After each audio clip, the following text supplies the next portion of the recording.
God, no? So, nare-remit ang sins natin hindi sa Holy Ghost baptism, kundi sa water baptism.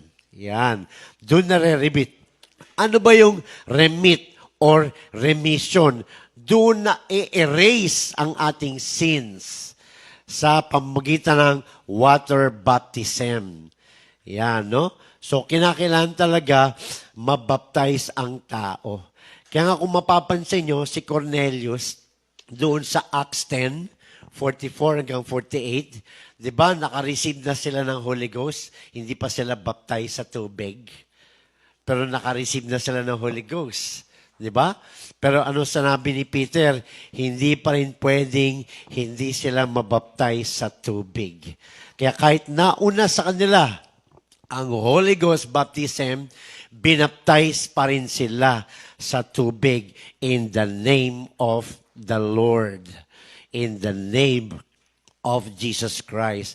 Kasi sa water baptism, mga kapatid, doon tayo nakakatanggap ng remission of sins. Yan, no? Bakit?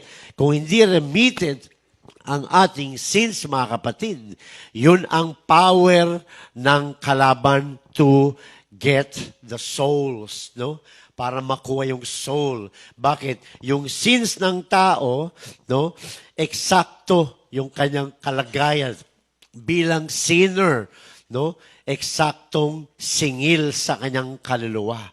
Kaya kinakailangan ma-remit yung sin ng tao, mabura. Yan, no?